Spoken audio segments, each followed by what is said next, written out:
Hey, I'm Supats, lifelong solopreneur. Now living my life with only one passion to help solopreneurs to launch their digital products on fast track so that they can be profitable as fast as within 1 week, and they want to scale, they can join the membership. And as a bonus, I show them how they can sell their digital products all over the world using affiliates. Without further delay, let's get started. Welcome to New Beginning Inspiration for You podcast. And as our promise, we have another inspiring guest for you to put their own wisdom into your life. And till now, whoever I interviewed, most of the people, they are for my audience. Means when I look at their profile, I really look at them and I say, oh, okay, this person is going to add a lot of value to my audience, so I should have them as a guest on my podcast. But when I looked at Deborah's profile, I felt whatever she is offering, I need it. So I should interview for me. So this is very rare. This is very rare. And but I looked at her profile and I say, oh my goodness, I just can't wait to learn from her, because she is specialist about midlife and aging, and yeah, especially for women. She is founder, CEO, and author, and I would love to have all those hats. I mean, I have been founder, CEO. Yeah, I am author, but I haven't published any book yet. But I want to learn everything from her. She is applied developmental psychologist, and psychology is so important when it comes for business, in everything. If you are doing copywriting, if you are creating your offers, if you are talking to somebody, psychology is needed everywhere. I think it is really integral part of your life. Even if you are talking to your kids, psychology is really important thing. So I just can't wait. I want to know more about you, your mentorship, your non-profit, your whole journey. So without further delay, yeah, let me invite Deborah Heiser, and let her share about her journey, how she got started into this field, and what struggle she had, and now means how she achieved the great success that she's experiencing right now. So, stage is all yours. Take it Thank you away. so much for having me on your show. I'm delighted to be here. And, my journey is one that is like so many others. It's really been a journey of discovery. So as I've learned something, then I said, ooh, a new path to follow. This is exciting. So when I was young, I was sort of floundering in college, thinking that I needed to go into business because that was the popular field that everybody was going into. And I was doing okay, but I wasn't really excited by it. And then I went to visit my grandmother, who I really enjoyed being around. She was fun. She was a really, vivacious, wonderful person. And I went to visit her one day, and she wasn't herself. And so I said to the person at the independent living facility, what's going on? There's something wrong with grandma. She's not herself. She's grouchy and irritable, and nothing seems to make her happy. And they said, don't worry, we're going to fix her. She is taking a medication for an illness that she had that didn't agree with her, and it was making her depressed. So they said, we're going to change her medication. And by the time you come back in a few months to visit her, because I lived several states away, she should be okay. So I thought, wow, that doesn't make a lot of sense, but let's see. So I came back to visit her a few months later, and she was back to herself. And I said, that's it. I want to be a grandma fixer. So that was the first start, where I was floundering, and I needed something to jolt me into saying, this is meaningful to me. And so I switched my degree to psychology, and it took me longer to graduate because of that. But once I did, I just never looked back. Then I started to work in research, and then I went to graduate school, and that was a bit tricky because nobody was studying aging then, which is my area. So I had to find a place that, where somebody would say, we'll let you do what you want. And then when I graduated from there, I started my own, research division in a large nursing home, a 705 bed facility. And that was where I started studying everything no one wants to have or get in life as we get older. And I had another jolt where I went to tell everyone about what I was doing at a dinner party and was so excited to tell people about my accomplishments. And I did that, and nobody really seemed excited about it. In fact, the person across from me said, "You're just putting Band-Aids on all the things no one wants to ever have." And I said, wow, you're right. I want to go back now and look at all the things that we have to look forward to, because I myself said, gee, this isn't what I want to look forward to. I was studying dementia and depression and frailty and palliative care. And I thought, gee, that isn't something that's exciting to look forward to. And in fact, most of us should never expect to suffer from any of those. So I wasn't even looking at what we should expect. And so when I looked at the research, it was all positive stuff, how we should feel better as we get older, happier, more fulfilled, how those feelings don't match with our physical trajectory. And that's when I started to understand it differently. So this has been a journey that's like everybody else's, in the sense that when you come across something that goes against your current way of thinking, that to me is an open door. And I try to run through that.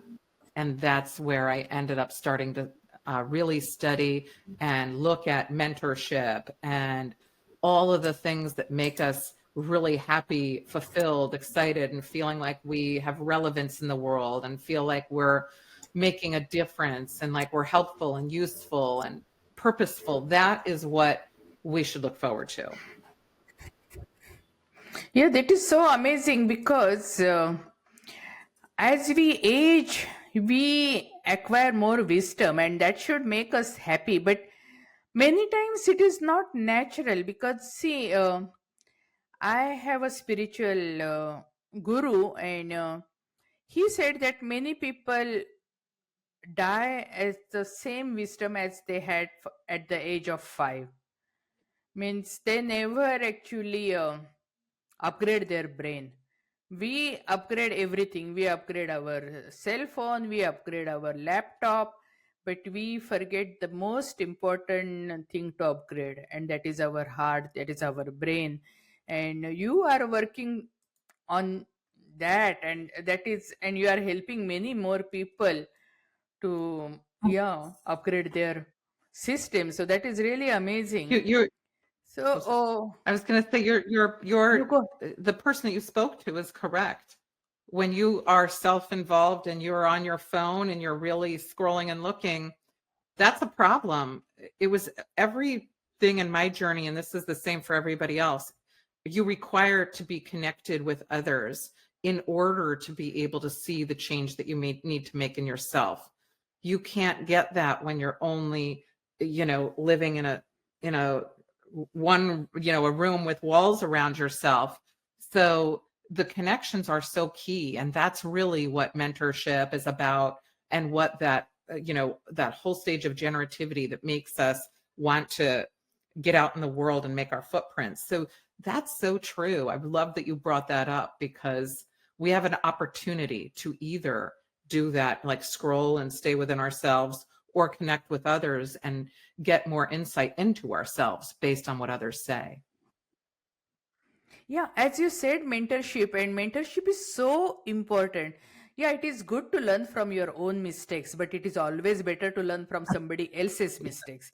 And the mentor teaches you what works, what doesn't work, and then gives you the shortcut for success. And second most important thing about mentor is mentor takes care of your blind Mhm. spots.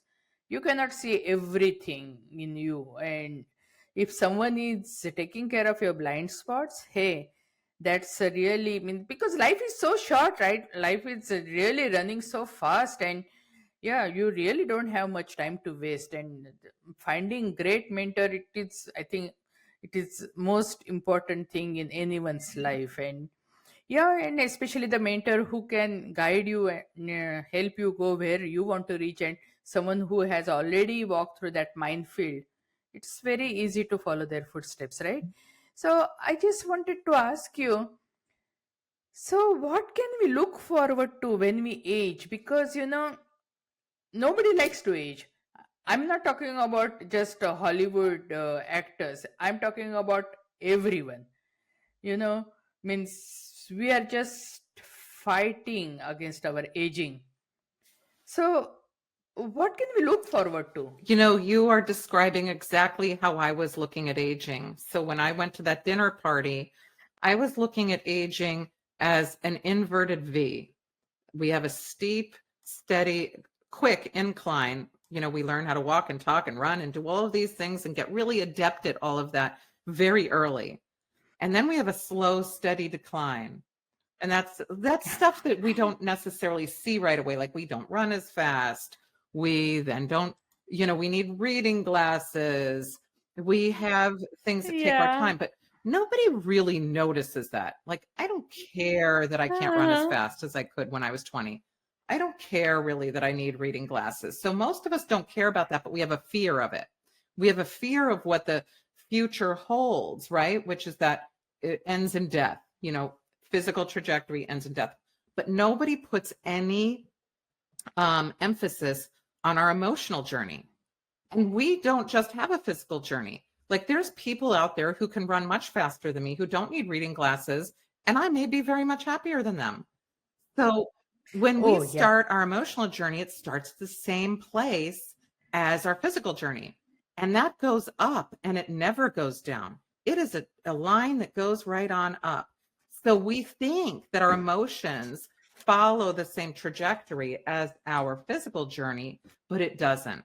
Think back to when you're 15 and you're thinking, who am I going to be? Am I going to be in a career I want? Am I going to meet the right person? Am I going to live where I want to live?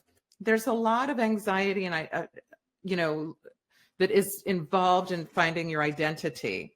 When you hit midlife, you know who you are, and you're already an expert in whatever that is, whether that's making the best soup, whether and passing that down to others and holding the family traditions, or that is something in your job. So what we see with our emotional journey is that once we hit midlife, this is the real sort of pivotal point where we get to say to ourselves, wow, I've just been taking in all this stuff, checking all the boxes.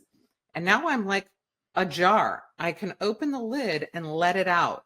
And then a little piece of me lives in everybody else. So that's whether you are involved in philanthropy or volunteering or mentoring. I just happen to really love mentoring because you're generating a piece of yourself, whether that's religion, culture, value, meaning, your job skill and expertise, whatever that is, you are putting that from you into somebody else. And that is what fuels us to feel fulfilled, relevant, like you have meaning in your life, that your footprint is just a little bit bigger. What you're doing with your podcast right now is that you are putting that out there and allowing a piece of you to live on in every single one of your listeners. So the midlife point is when we start to say, I'm compelled to do this. It's like an itch that we need to scratch. And when we do that, we start to feel good. And like what you mentioned, how a lot of people can be stagnant and not let their wisdom grow. This allows our wisdom to grow, because every time you feel like you make impact on somebody else, that you have meaning in the world, that gives you that higher level that allows you not to feel stagnant. That is so good, because you actually explained why we are born on this earth. And I think everyone has this inherent desire that the world is better because they came on this earth. Not a lot, but at least little bit. And when you are creating positive impact on somebody else's life, I think, sorry, I'm just sorry, that automatically Yeah. happens. So yeah, that is so profound. You know, an example of So, that I just want to share is that today is a holiday where I am for our family. And my mother-in-law is coming over and she's going to be 99 in a few months. oh And she's wow. coming over and she is the heart of this holiday. I am making all of the dishes the way that she made them. We recorded her on YouTube making the dishes so that they would never be lost. We're eating all of the same foods. You come into our house and you smell the tradition. You smell this that has been passed down for generations and isn't stopping with us. And we overlook those small things that we may say, the smell of Oh my yeah. mother's cooking, this, you know, the way that the table is set, the people who come around, the feeling you get when you enter that room. So mentorship is often thought of as work related, but for us, some of the biggest meaning that we have in our life is passed down through the things that we do every day or throughout the year that involve others with us. So I'm reminded of that today as I'm setting out, and I got the YouTube video out to make sure I was making my mother-in-law's dish properly. And she'll be coming in about an hour, and she'll be doing a few more of her favorite dishes also that we all look forward to. So Oh, that's, if we can think of our lives not as that we have to go out and say, I better do something that's high value impact, that has money attached to it, or that has something else attached to it, we will probably feel like we fall short. But if we're having small interactions with others that allow us to feel like I made that person's life better, or this situation or holiday feels like a bigger deal, that's where we get our good feelings. you are talking about blue zone. You are just explaining blue zone in a simple way. And yeah, that's the key. That's the key to have fulfilled, happy, long life. And emotional journey is so important because whatever action we are taking, it's for happiness. Yeah, means even though people are running after money, but still, why they are running after money? Because they think that once they make money, they will create more experiences in their life, and that will bring happiness. So emotional journey is so important, and you are giving actually due diligence for that, and that is really amazing. And your mother-in-law 99, and yeah, even at that age, she is so strong and moving around and independent and doing everything. That is so amazing.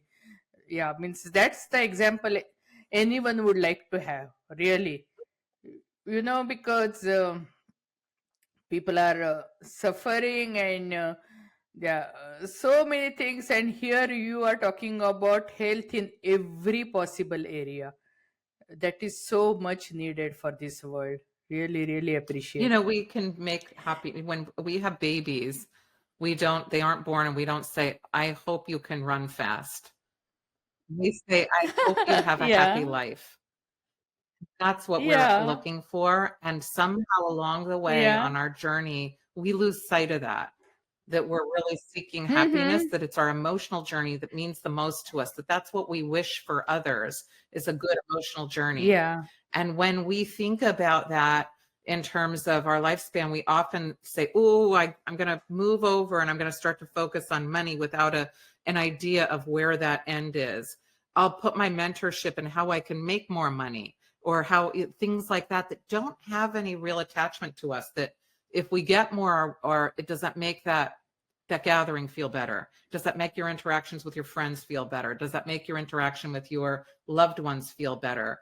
So as we go into midlife and get older, some of those things don't feel as important to us, and we can focus more on our emotional journey. That's when the holidays, we don't take them for granted as much.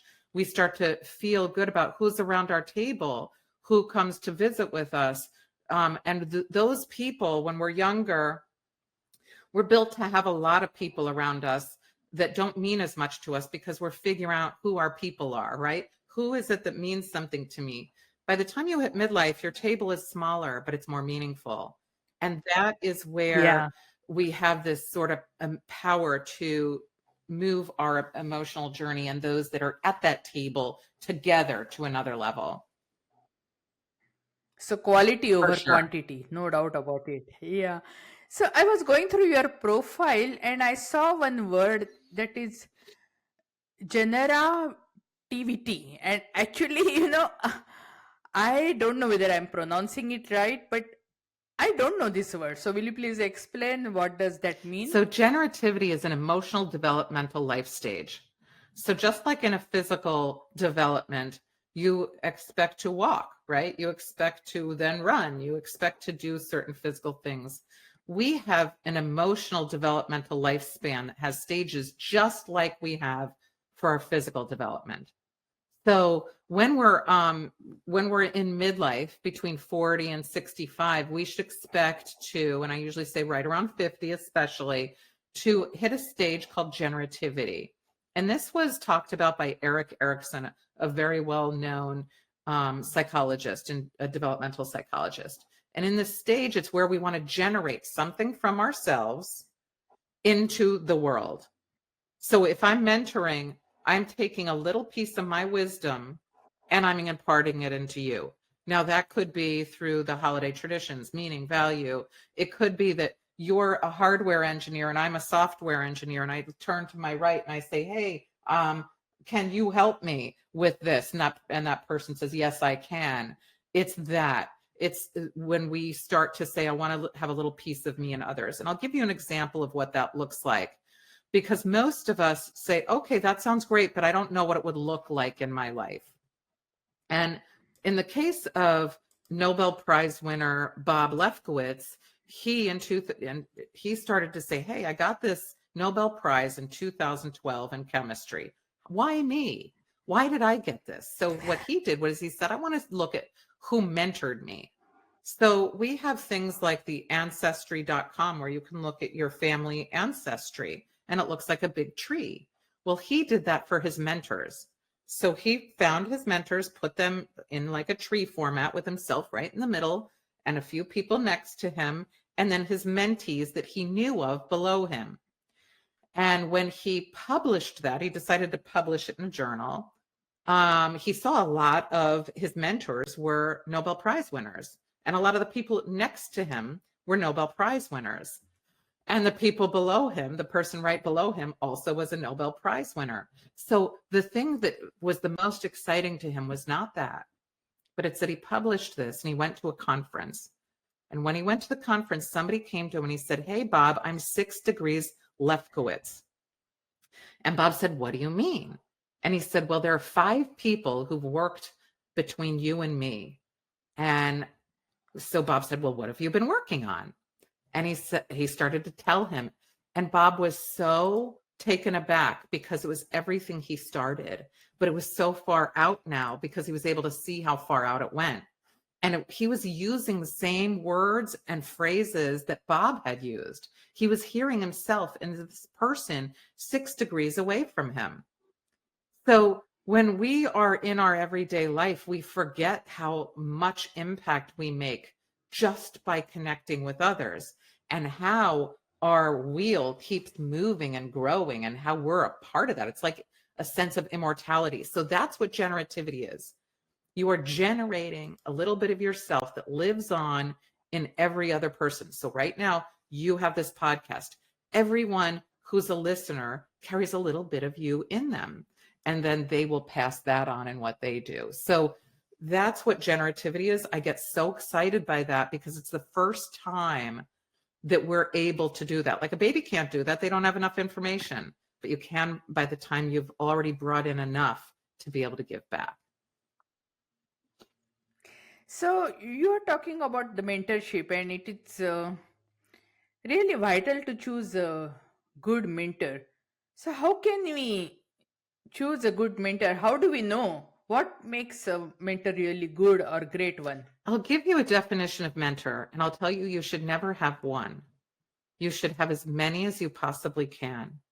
And that's because you're limiting yourself. So here's what the definition is. And then you're going to see that you have mentored, that you are mentored, and that you probably have countless mentors in your life that you didn't realize were your mentors. So the first thing is you need to start with somebody who's generative and wants to give back. So when we hear go find a mentor, it really should be go find a mentee, because the person holding the wisdom is the one that needs to want to give it back. So they just need a recipient to take that information. So if I said, hey, Sue, I have this gift for you, and you say, I've already got that, thanks, no, I don't need it. That's not mentorship, right? I need to be able to start with, I'm giving something and you have to want it. Now, if I say, hey, I'm giving this to you, and you say, oh, I've been waiting for something like that, thank you, that's just what I wanted. Now we're at the beginning stage of having mentoring, getting ready to start. Now, the next thing is we have to be intrinsically motivated. So that means that if I'm at work and I'm getting paid, I'm not a mentor. If I am getting paid in any capacity, I'm not a mentor. If I'm expecting to get a reward or an award, I'm not a mentor. I have to want to do it, even if I think nobody's looking or that nobody's going to ever acknowledge that I've done it. And so the example that I always give is, imagine yourself going to, somebody says, hey, would you like to go to a soup kitchen to volunteer your time to give out food and beverages to people who are hungry and thirsty? You might say, I want to do that. That makes me feel good. But if I said to you, hey, Sue, on your way, instead of going to the soup kitchen, stop and volunteer your time at Starbucks. That feels very different, because you expect to get paid at Starbucks. It takes away the amazing feeling you have, and then you feel taken advantage of. So if there's any kind of extrinsic reward attached to mentoring, it is not mentorship. You can call it something else, like coaching, advising, or whatever else, but it's not mentorship. You also need to be meaningfully connected. We have so many people who cross our paths, and we're not friends with everybody, even though they're wonderful people. If you are looking for a mentor and a mentee, those two have to like each other, and like each other enough to have one person say, I want to make sure that I'm guiding you in the best way possible. And that person being guided has to say, I value that person so much that I want to make sure that I'm taking their information to the right place, that I'm not dropping it and leaving it so that it's not making it anywhere. We also need to trust each other. So if you go to work and you think, I am not going to tell that person that I don't know how to do something, because then they're going to not give me a promotion, or they'll tell others, gee, did you know she or he doesn't know what they're doing? That's a vulnerability that we need to be able to feel like we can engage in. And likewise, the mentor has to feel like, hey, if I'm giving this information to this person, are they going to run away and steal my idea and go start their own company? So we have to trust each other. And that's a big, big factor that gets in the way a lot of times. And we also have to have a goal. It can be a one-time goal, show me the lay of the land, teach me a little something, give me a new recipe, whatever. Or it could be a lifelong journey with somebody. So we need all of these ingredients. If one is removed, it is not mentorship. It is something else good probably, but it's not mentorship. It's probably networking, advising, coaching, something like that. So if you have all of those, though, that's mentorship. I have a question, because every program I paid for, the founder said he or she is They're mentoring wrong. me, and there is always energy exchange or resources exchange, Not and mentoring. so you are changing my perspective, because when I said, yeah, so but yeah, when initially I mentioned about the spiritual gurus I had in my life, But none of them charged me, so I think they can be my mentor. I can put them, yes. yeah, because when you were explaining the mentorship, so I really felt it was more not in the business related, but it is was more like a charity. But then I realized when you explained it in details, then I realized, okay, who is mentor in my life and who is coach and Hmm. advisor in my life. So yeah, thanks a lot, because I think I had a totally wrong idea It's about that. something that I always say it kind of got the term mentor is so loosely used now, and it got sort of hijacked by Hmm. corporate Yeah, America as a term that they say, we're yeah. going to now add mentorship. And it becomes a burden to the employees because they think if I don't check that box and say I'm a mentor, I'm going to be seen differently at work. So it becomes something negative in their minds. It's like they're volunteering at Starbucks. It's another task that they have to do, but they put some kind of an altruistic terminology in it so that if you don't engage in it, you're seen as not altruistic and good. So when we have people that we pay, get a coach. Coaches are great. Pay for them. It's wonderful. But you should have mentors in your life because a person, and it should be tons of them. And we should be mentoring tons of other people because those are the connections that really are interested in your emotional journey. Because mentoring is it's an emotional component of generativity. Coaching is not. It looks similar, but it's missing some ingredients. And advising is not.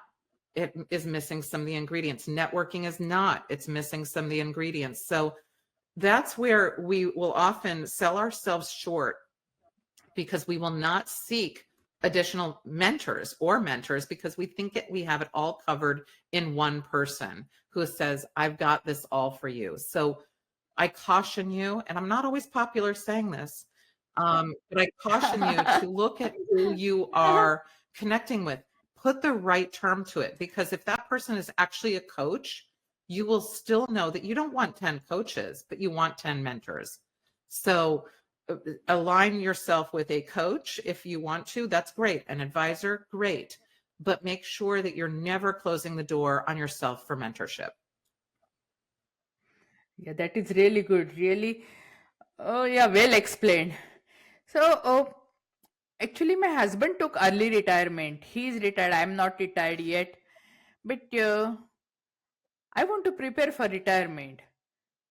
What should I do? What steps should I? Because when someone says about retirement, they only talk about whether you are financially Yeah. sound to leave your job or profession or not. But they are not considering other factors. For example, hey, retired people might be empty nesters. So no means their life was so full of things, because I remember when my kids were young, and we were so busy with their activities, their sports teams, and also every weekend we used to drive somewhere far away, and something or other always going on in our life. And now means they are they are graduated, they have their own job, and both of them moved out and all. So life is different. So retirement is not just being financially sound, but also to find a purpose in your life, finding your hobby and what you really love to do. It is like a Yeah. golden year, because means basically you can thoroughly enjoy. So I want to know more about your perspective. How can someone be yeah, preparing for their retirement? You said it so well. And I think that most people, when they are working, they use their job title as their identity card, not just their Oh business yeah. card. And I caution people to go ahead and do that. But where else do you have your identity? And this is what happens when we have empty nest syndrome, or we have other things. It's when we only identify with being a parent, or we only identify with one component in our life. So I tell people before they retire to start thinking of where else is your identity. It doesn't have to be a hobby, but where else do you think that you are? There is a component of you that makes you who you are in the world. So that may be that you like to do art. It might be, and you can identify with that, that you have an athletic side to you and you like to do sports, that you like to cook or carry on family tradition. And that could be your other identity. It could be anything. And so when you're prepared for that, it doesn't feel like a loss. when you leave work. It feels like you're just stepping into a new, um, a new room. Your identity remains intact. So you could say, I did this for work and I'm now doing this, and this still fits within my identity. If you are feeling like you cannot find something that is outside of your work identity, then that's the time to do some real digging into yourself, because you probably have to go back a couple of decades and see, what did I used to like to do and what do I like to do now? And see if you need to sort of go back and realign yourself with other parts of who you are, because we are not a one-dimensional individual. We have lots of dimensions to ourselves. You hit the nail in proper place, because what happens, the research is done that many people leave this earth within 1 year Mhm. of their Yes. retirement, after the moment they retire, within 1 year, and because they lose the identity. And it's not like that most of the time they Yeah. enjoyed working, but they just got that identity from that, and when that identity is gone, and it's not like that their family members are looking at them less, but they themselves start looking at themselves Yeah. as less or nothing or whatever it is. And it is so important to find your other identity, so that you have purpose in your life and you can look forward Yeah. to living, and yeah, look forward to future. So I just wanted to ask you, how can the generations together to work solve the challenges, because you talked about yeah, your mother-in-law and all, and I really see it's a beautiful setting. Yeah, I'm really excited about your luncheon coming up. You know me, even though I'm far away from you, but somehow I'm feeling that vibes. So you tell me why it is so important and how can someone achieve that? So if we start to always think of intergenerational living and the value that everybody has, if we think only my opinion matters or my way of thinking matters, that's where we have problems. That's where when we have sayings that saying "okay, boomer" that came out, and we hear people say, "Oh, the younger generations are lazy." Um, that is where we see some of the problems that we have. And the way that we can make those changes is that even if we say to ourselves, I want to have a more lucrative way of looking at things, and I'm in business, if I'm trying to sell a widget, if I wanted to sell, a pair of scissors, right? And I wanted to go out and sell those, I need to find out who my target audience is. And that's going to be multiple generations. If I just try to sell that based on my own reason why I use scissors, it's easy for me to open mail now, things like that. Somebody else probably doesn't use them for that. I need to get that opinion from others. And we often see things fail because people don't take that into consideration. It's the easiest thing ever. It's all, everything goes back to connections. If we are disconnected from a generation, we're losing out both financially and emotionally. So that's when we start to see people say the lazy generation's below me, or the, okay boomer ahead of me who just gives out advice that nobody wants. So that's because people are just speaking in a disconnected way. So connections. Look, I lived with my mother-in-law for 10 years. She lived in our house. To me, multi-generation feels good. It feels right. My kids, I have pictures of them. It was adorable. They used to play their little instruments, and I took a picture of it, and she would hold their milk carton for them so they could drink their milk while they were playing their instruments. And it was just kind of funny. They got to see a different level of care from her. When we would, they would get in trouble with us, she would sneak and give them a piece of candy bar. They always had an ally in the house and somebody who was doing stuff for them and felt good for them. And I'm not saying everyone should live with their in-laws. I'm saying that think of connecting with people because you might find more benefit than you find, a hassle. No, this is so true, because now they are doing research in India that majority of problems are arising in India because they stopped living Mhm. multi-generation in one under one roof. No, everyone has actually their own cocoon, and that's why all the problems are happening.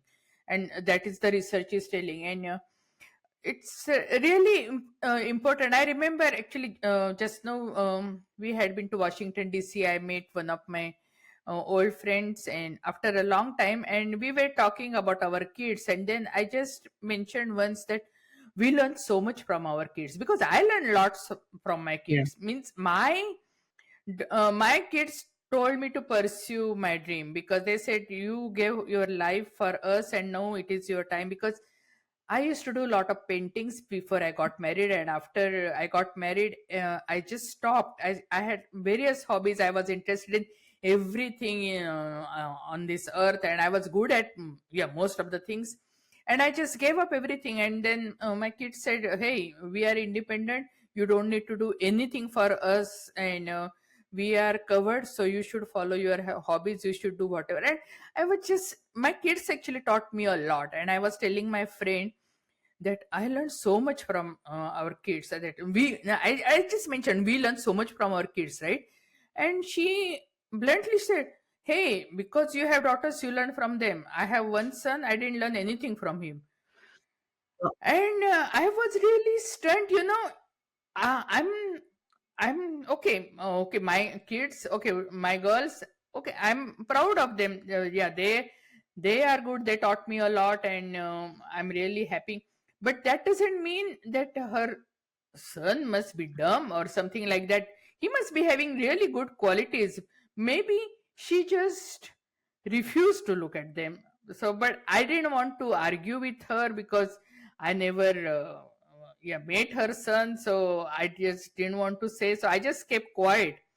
But I get your point, because my kids enriched my life, and so my parents, my grandparents. Because I remember growing up as a teenager, I remember my mom telling me lots of things, and that time as a teenager, I just refused to accept those facts. But now I can vouch for those. And same with my grandma, whatever she told me, and that time my perspective was different. I didn't agree with her, but now I totally understand her, and now actually I 101% agree with her. So now I understand the wisdom, because I think I grew up, and now I can understand them. As a teenager, I think I was too rebellious, so I just wanted to say no for everything. So that was the thing. But they enriched my life, and directly or indirectly, you follow their footsteps, because apple doesn't fall that far from the tree, right? So yeah, so it is so important. No. what you're talking about is the So family values that have been passed down, mentored, right? So your daughters, the way that you're talking about them, took on the values that you passed down to them, and now you're able to see that in them. And that's a great feeling, right? Now you get to see it mirrored back to you that wow, they took that in, and they those values that I held important that were passed down to me, I've passed that down to them. Now they've got them, and that feels good. Now everybody can hit that later, and boys can hit that later than girls. And so I think that parents should also take into consideration that everybody doesn't hit everything at the same time, where they can mirror something back or take it in the same way. And males and females don't always mirror things back exactly the same way. So I wouldn't think that a person has some kind of a failed mentorship in that case. Intergenerationally, I would think give it a little more time, A, and B, there could be other factors there, because every interaction that we have with people is going to be different. And so it just might not be mirrored back in the same way. So, how can you mentor so many top experts for free? Because, I heard even if you want to have lunch with Warren Buffett, means basically he will do auction, and that auction can go for thousands or millions of dollars, and then you can have lunch, and then he will mentor Oh, you. no. No, But no. oh yeah, yeah, oh yeah, yeah.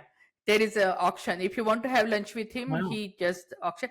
But another thing, actually, that's a different story. That he donates whatever money he gets through that auction. He That's donates, nice. and then you can have lunch with him, and then he will mentor you during the lunch. But in your case, how can you mentor so many top experts for So free? we have our top experts who have volunteered. They said, I want to do this. They come and they say, I'd like to volunteer and mentor. So we mentor students around the world for free. There's no catch to it. You get to be mentored. So in some cases, it's that we have groups that come on at once and meet with a few mentors on Zoom, if they're in another country. Some cases, we've had it sponsored so that a mentor can travel somewhere and they get to work in a school. And sometimes people meet one-on-one in person or on Zoom. So it's something that, we truly are following generativity in the sense that people want to give back. One of the founders of the Mentor Project, Bill Cheswick, was the impetus for this. He said, I'm getting ready to retire and I'm going to feel really useless. I'm moving to a farm. I don't have anybody living near me. I can't go to a park and say, hey, kid, do you want a mentor? He said, I want to feel relevant. I want to feel like I can give back. And he's somebody who's famous around the world. And he was having a hard time finding a mentee. This was a problem, and he wasn't alone. So we started to find that people were saying, I'm losing out because I can't give back. I don't have a place to do that. So we created a space for that so that mentors could give back for free. And the amazing thing is, a lot of times we're limited by our geography, because if we live in a certain location, we may not ever meet an astronaut. We may not ever meet somebody who's a well-known artist. And we're often limited by our the income we have, because if you can't, bid on somebody to get a mentor, for a lunch, if you can afford to do that, we take that out of the equation and level the playing field so that everyone has an equal opportunity to get mentored. And that's because we wanted to follow the true nature of the developmental emotional milestones and allow people to give how they want without any other expectations, and people to receive how they want without any expectations. Yeah, that is really good. So, so actually, what are the lateral mentorships or hierarchical mentorship? Because those are the terms I really don't know, because I always thought mentorship has to be in hierarchy. So I never knew about the lateral one. So Of will you please course. And I explain? talk about this in the book that I wrote, The Mentorship Edge, which if this is interesting to you, I define it all there. But lateral mentoring is the kind of mentoring that we do most often, and it's the most impactful.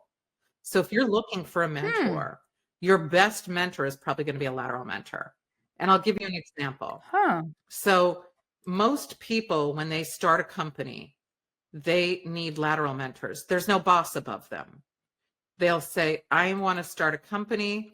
I need your help. So when I started the Mentor Project along with the other people, there was a lawyer who guided me. She volunteered her time. We all came together to form the Mentor Project, about 7 of us. We all had different areas of expertise. Not one thing could happen without one of them there. It would not have survived, and it wouldn't have happened. And we needed the mentorship. No one was a boss of anyone else.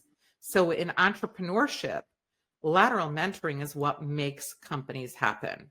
In technology, lateral mentoring is what makes things happen. So if I'm a hardware engineer, I'm going to look to my left or right and say, hey, I need you, software engineer, to help me. I can't do this without you.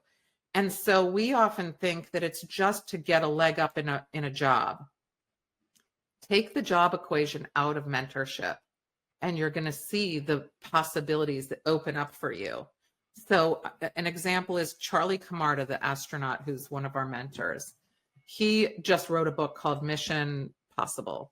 And in that, he talks about how he flew into space immediately following the Columbia space shuttle disaster. That when they came back from space to Earth's atmosphere, it exploded. So he's out there. They think they have all the problems solved. He's up in space, and they say, hey, Charlie, we think the same problem might be happening with your mission. And Charlie thought to himself, uh-oh, do I have to call my daughter and tell her I'm not making it home? Am I going to survive? You can't open up the hatch and say, I'm out of here. He thought I might die. So he didn't trust calling his boss. They just told him they didn't know if something was wrong.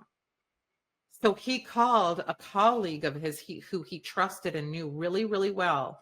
And he said, I know that you know this shuttle. Tell me, can you teach me what I might need to know? Guide me, give me advice. And they worked together. And it turned out they needed to do a spacewalk. So Charlie called Mission Control. He called his bosses and said, we have to do a spacewalk to fix a teeny tiny tile that's outside that if that breaks off will make us explode on impact with Earth's atmosphere. They did that and they returned home. That is a lateral mentor who he called upon, someone who had expertise that saved his life and the life of everyone on that mission. So when we think of mentorship, it's something that we do intuitively when we do it laterally. That's where you call your friend, you say, oh my gosh, I just had something happen. Can you tell me what should I do here? We don't often do that hierarchically, but we've, again, equated mentorship with work as opposed to life and building and making impact. So now, if I want to become a mentor, what should I do? What's the first step should I take? Well, there are a couple of things. One is you can look around you and say, gee, is there somebody who could use my help? And you can offer it. You could say, oh, hey, I see you looking to do this. You are mentoring right now, doing podcasting. That is a modern mentor, a person who gives back in a way that they do, that all of the people who are listening to you right now are being mentored by you. You are giving wisdom and expertise to others. So everyone who says, oh, good, this is a gift I've been waiting to have, that a little piece of you is living on in them. So do something where you are connecting with somebody else who you think might want what you're giving. And that's as simple as it is. That's all it is. Thank you. So what about you? What's your next project or next plan or goal or vision? I really want people to understand the power of connections and how, if we are able to even get people to think about the power of mentorship and how it makes you feel, and we get more people reconnected, that's my next step, is to try to get the world to see this as a viable, free option for all of us to make the world a better place. That is what I'm trying to figure out how to do with my next step, with the book and with the mentor project and with everything else that's going on. Thank you. I really appreciate your insight. I asked most of the questions, whatever I wanted to ask. And actually, I think I can never stop asking about mentorship. But if I missed out on something, and if you want to add, yeah, feel free to do so right now. And yeah, you can give a parting message to our audience. I love that. I would like to. I hope everyone will look to your left and look to your right. You're looking at a mentor. You're looking at a mentee. And I hope that you'll look at every person who you feel connected with and you'll see mentorship in there, and that you will then continue to do it. If you'd like to learn more about mentorship, go to mentorproject.org. You can become a mentee for free if you click on Become a Mentee button if you're a student. And if you'd like to learn more, you can check out my book. It is in every way you get books, audio, and in the standard written formats, digital and hard copy. I do hope that you will reach out to me if you have questions. I love to answer questions about mentorship. So you mentioned about your site, but which other channels where they can find you and follow you? You can find me on LinkedIn as well. That's an easy place to follow me and to ask questions. So you can find me there too. Yeah. Thank you. I really, really appreciate. Means basically, you gave a different meaning about to the aging process. Means it is really amazing. No, something which is always, it is a fearful area, or someone it's not ready, mentally ready, because nobody wants to age and they are not ready. But no, you are making that process really enjoyable. And yeah, giving back means, that is, I think, one of the most fulfilling thing anyone can do in their life. And just I think it helps more to mentor than the mentee. Means, of course, it is a win-win situation, and any win-win situation means, basically, I really want to welcome in my life. And I really appreciate you coming as a guest on our podcast and enriching our life and giving a totally different perspective, and yeah, giving a wealth of information. Really appreciate. Thank you, and keep up the great work. And I think, yeah, we'll stay in touch for sure, because I would like to collaborate with you. It is a great project, and yeah, so I want to spread the word for this, because yeah, surely, no doubt about it. And, but really, my heartfelt thanks to you, and keep up the great work. Thank And you. thank you for having me on, and thank you for all your mentorship that you do through your podcast. Yeah, sure. Thank you. Take Bye. care. Bye. Success stories from busy professionals just like you. Jeremy L. says, excellent support and resources. The MRR Digitals provided me with the confidence and tools I needed to succeed in e-commerce. From day one, I was equipped to resell high-quality courses with excellent support and resources. My earnings have grown rapidly. This program really works. Hey, thanks for joining us. We are blessed to have you as part of our community, and whatever way we can help you, serve you, let us know. Please subscribe and let us know how we can help you, what resources you want. We have lots of free resources and also free collaboration joint venture groups you can join and explode your business, because most solopreneurs quit their business before they launch their first products, and I don't want that to happen to you. And that's why we have special launch service where you can monetize your digitals and become profitable as fast as within 7 days. And if you want to scale your business, join our membership New Beginning Success Collaboration, where we'll provide you MRR and PLR products and collaborations so that you can scale your business with ease and effortlessly. And hey, if you want to sell your digitals all over the world, yes, we will provide you affiliates more than 200 countries. So everything is possible. Just live your dream, follow your dream, and whichever way we can help you, do let us know. Thank you, and God bless you.